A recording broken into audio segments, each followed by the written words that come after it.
සුබ දවසක් ඉතින් සියලුම දෙනාට අපේ Soho Unboxing YouTube channel එකේ අරගෙන එන Adobe Illustrator course එකේ පළවෙනි වීඩියෝ එක තමයි අද ඔයාලට මෙන්න මේ විදිහට ආරම්භ කරන්නේ. ඉතින් මම මුලින්ම වීඩියෝ සීරීස් එකක් අරන් එන්න සූදානම් කරා මෙන්න මේ tools පිළිබඳව. ඉතින් tools පිළිබඳව කරන පළවෙනි වීඩියෝ එක තමයි මේ වීඩියෝ එක. ඉතින් මම මුලින්ම මගේ පේජ් එකක් මම මේ විදිහට ක්‍රියේට් කරගන්න create one කියන බටන් එක ප්‍රෙස් කරාට පස්සේ ඔයාලට පුළුවන් වෙනවා මෙන්න මේ ෂීට්ස් ඔයාලට අවශ්‍ය විදිහට ලබා ගන්න පුළුවන් හැකියාව තියෙනවා. ඉතින් මම මුලින්ම මගේ ෂීට් එකට මම මේ විදිහට නමක් සිලෙක්ට් කරගන්න.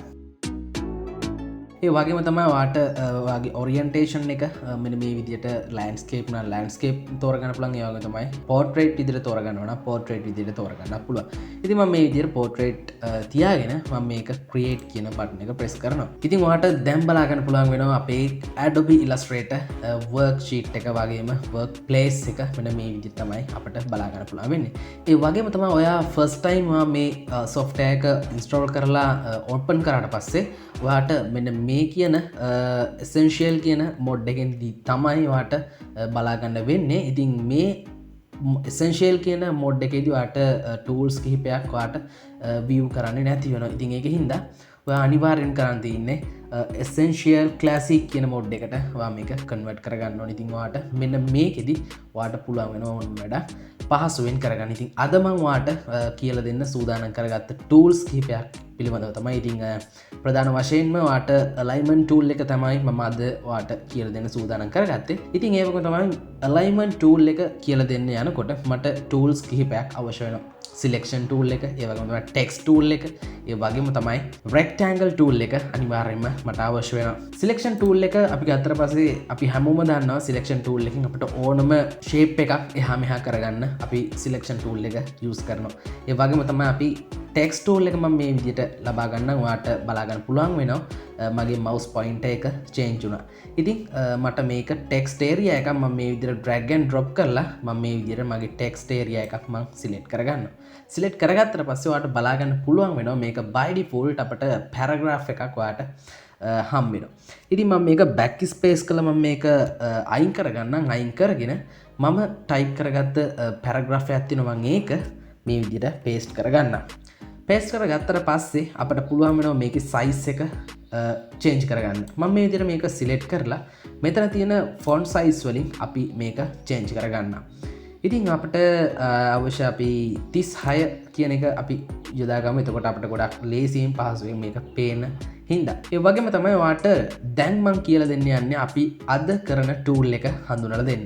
ඉතින් ඔයාලට මෙතන බලාගන්න පුළුවන් වෙනවා paragraph කියලා බටන් එකක් තියෙනවා. ඒ වගේම තමයි ඊට එහා පැත්තෙන් තව tools කිහිපයක් අපිට මෙතනදී බලා ගන්න පුළුවන් වෙනවා. ඉතින් මෙන්න මේ tools ටික තමයි alignment tools වලට අපි ලබා ගන්නෙ. ඔයා මෙතන උඩට ගියාට පස්සේ ඔයාට බලා ගන්න පුළුවන් වෙනවා alignment left එක, ඒ වගේම තමයි alignment center එක, ඒ වගේම තමයි alignment right option එක. ඉතින් ඔයාට මේක select කරාට පස්සේ ඔයාට බලා ගන්න පුළුවන් වෙනවා මේ paragraph එකට මොකක්ද සිද්ධ වෙන්නේ කියලා. ඒ වගේම තමයි ඔයාට මෙතනදී tools තුනක් විතරයි ඔයාට අපිට බලා ගන්න වෙන්නේ. ඉතින් මෙතන මීට වඩා ගොඩක් දේවල් කරගන්න පුළුවන් තැනක් තියෙනවා. මෙන්න මෙතන තියෙන paragraph කියන බටන් එක මේ විදිහට press කරාට පස්සේ ඔයාට බලා ගන්න පුළුවන් වෙනවා මෙතන තියෙනවා තවත් ගොඩක් options මේගොල්ලෝ ලබා දීලා. ඉතින් justify කියලා option එකක් තියෙනවා. ඒ වගේම තමයි ගොඩක් tools අපිට මෙතනදී බලා ගන්න පුළුවන් වෙනවා. මම මේක center alignment කරගෙන මට පුළුවන් මෙන්න මෙතන තියෙන options ටික use කරන්න. මෙතනදී අපිට පුළුවන් වෙනවා මේක අපේ paragraph එක අපිට ඕන විදිහට adjustment කරගන්න පුළුවන් හැකියාව තියෙනවා. ඒ වගේම ගොඩක් දේවල් මෙතනදී use කරලා අපිට මේක customize කරගන්න පුළුවන් හැකියාව තියෙනවා කියලා ප්‍රධාන වශයෙන් මම ඔයාලට කියන්න ඕන. දෙවෙනියට මම ඔයාලට කියලා දෙන්න යන්නේ rectangle එකක් ඇතුළට අපි කොහොමද text එකක් include කරගන්නේ කියලා. ඉතින් අපි මේ විදිහට rectangle එකක් අපි මේ විදිහට create කරගමු. දැන් මම මේ විදිහට මම rectangle එකක් create කරගෙන ඉවරයි. මම මේකට fill color එක මම පොඩ්ඩක් change කරගන්නවා. ඒක fill color එක අයින් කරලා stroke එක black color දීලා මම ඒකේ stroke එක පොඩ්ඩක් වැඩි කරගන්නවා. ඊට පස්සේ අපිට තියෙන්නේ නැවතත් text tool එක මේ විදිහට අරගෙන අපිට පුළුවන් මේක drag and drop කරලා text area එකක් අපිට select කරගන්න.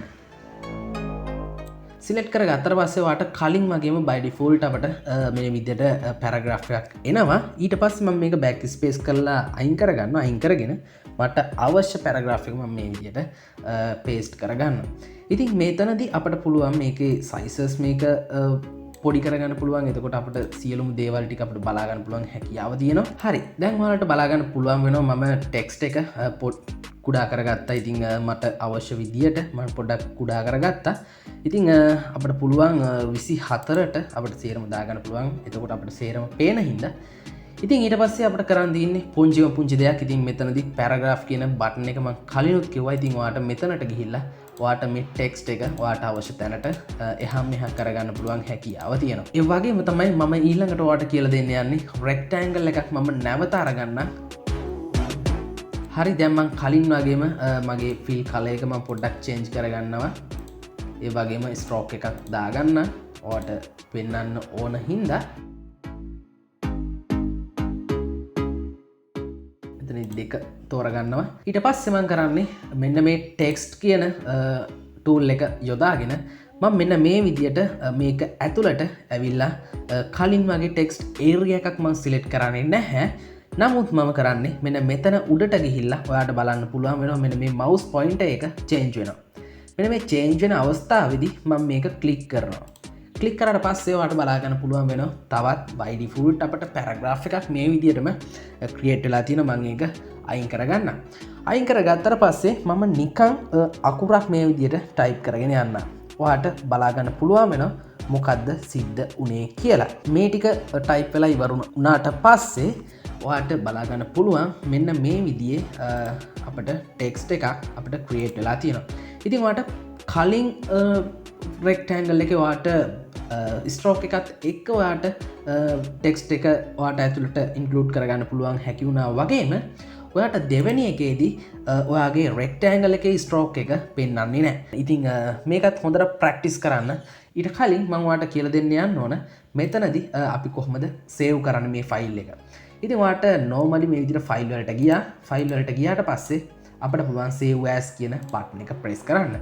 ප්‍රෙස් කරාට පස්සේ ඔයා මෙතනදී සේව් වෙන්නේ Adobe Illustrator ෆයිල් එකක් විදියට.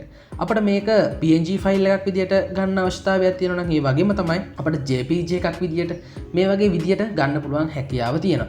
ඉතින් අපි ඒකට කරන්න තියෙන්නේ මෙතනින් කට් කරන්න.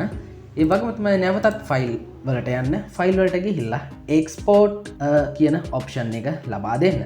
export කියන තැනට ගියාට පස්සේ ඔයාට option එකක් තියෙනවා export as කියලා. export as කියන option එක ලබා දෙන්න.